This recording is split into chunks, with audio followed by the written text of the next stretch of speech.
వెట్టియాన్ the hunter movie official trailer అయితే వచ్చిందనమాట. ఈ సినిమాకి హైప్ అయితే జీరో ఉంది. సినిమాకి హైప్ రావడానికి సినిమా ఒకటి ఉందిరా అని చెప్పి జనాలకు తెలియడానికి కాను మలాషియో సాంగ్ అనమాట. ఇంకా ఆ సాంగ్లో ఇట్ట మన రజనీకాంత్ గారు ఈ ఆంటీ బాగా ఊపటం వల్ల ఇంక అందరి మైండ్లోకి తెక్కిందనమాట. అసలు ఈ సినిమా ఇందులో వదిరా, ఈ పాట ఇందులో వదిరా, ఖచ్చితంగా కూలీ సినిమాలో వదిరా అంటే కాదు, వెట్టియాన్ అనేటటువంటి ఇంకో సినిమా తీయబోతున్నాం మన రజనీకాంత్ అని చెప్పి అందరికీ తెలిసిపోయింది. సో ఆ సినిమా కోసమైనా, ఆ సినిమా ట్రైలర్ కోసమైనా చాలా మంది ఆ సాంగ్ కోసమే వెయిట్ చేస్తున్నారు అనమాట. ఈ సినిమా వెనక ఉన్నటువంటి మాస్టర్ ప్లాన్ ఏంటో తెలుసా? Jailer cinema nothing zero without Anirudh music. ఒకవేళ అనిరుద్ధ్ సరైనటువంటి బీజిఎం ఇచ్చుండకపోయినట్టయితే జైలర్ సినిమా అట్టర్ ఫ్లాప్ అయ్యేది అనేటటువంటిది రజనీకాంత్ గారు డైరెక్ట్గా తెలియజేసింది అనమాట.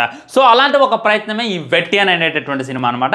అంటే ఈ సినిమాలో ఏముండదు, స్టోరీ ఉండదు, తొక్కుండదు, తోలు ఉండదు, జస్ట్ రజనీకాంత్ గారు నడవటం, చూడటం అలా ఇలా ఉంటుంది అనమాట. కానీ అనిరుద్ధ్ మ్యూజిక్ కాబట్టి మ్యాక్సిమం అనిరుద్ధ్ మ్యూజిక్ చూడడానికైనా జనాలు వస్తారు అనేటటువంటి ఉద్దేశంతో చేస్తున్నటువంటి ప్రయత్నం అని చెప్పుకోవచ్చు అనమాట. ట్రయలర్ అయితే నాకు కంప్లీట్గా నచ్చలేదు అనమాట.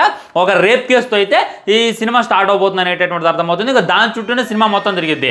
మన రజనీకాంత్ గారు ఒక పోలీస్ అనమాట, వాళ్ళకి న్యాయం చేయాలని చెప్పి తిరుగుతూ ఉంటారు. ఆయనకేమో పెద్ద పెద్దోళ్ళు అడ్డుపడుతూ ఉంటారు. మరి వాళ్ళందరినీ దాటుకొని వాళ్ళకి న్యాయం చేసినా లేదా, మరి దీంట్లో ఎంత పెద్దోళ్ళు ఇన్వాల్వ్ అయ్యారు అనేటటువంటిది అంతా కూడా మనమైతే థియేటర్లో చూడాలి. మ్యాక్సిమం ఇంకొక 9 రోజుల్లో సినిమా అయితే రాబోతుంది అనేటటువంటిది క్లారిటీగా అర్థమైపోతుంది. నాకు ఫస్ట్ టైం అనమాట నేను రజనీకాంత్ గారు ప్రతి సినిమా చూసేది. లాల్ సలాం సినిమా మీరు థియేటర్లో చూసారో లేదో కానీ నేను చూసాను అనమాట. కానీ ఈ సినిమా చూడాలంటే కొద్దిగా ఇగో వస్తుంది ఫ్రెండ్స్. ఇగో అంటే ఏంటంటే, ఇప్పుడు మీరు తమిళ సినిమాలు జాగ్రత్తగా చాలా రోజుల నుండి అబ్జర్వ్ చేయండి. తంగలన్ సినిమా, ఐలాండ్ సినిమా, వీటికి తెలుగులో మంచి టైటిల్ పెట్టవచ్చు. తెలుగులో టైటిల్ పెట్టలేదు, అయినప్పటికీ ఏమో లేని చూసాం. కానీ కంప్లీట్గా తమిళ వాళ్ళు పూర్తిగా తెలుగు టైటిల్ పెట్టడమే పనిచేస్తున్నారు. వెట్టియాన్ అంటే అర్థం వేటగాడు అని. వేటగాడు అనేటటువంటి టైటిల్ పెట్టినా ఏదో ఒక తెలుగు తగ్గట్టు, ఒక నేటివిటీకి తగ్గట్టు టైటిల్ పెట్టినట్టయితే మ్యాక్సిమం. సో చూశారు కదా, ఫుల్ వర్షం సడన్గా కరెంట్ అయితే పోయింది.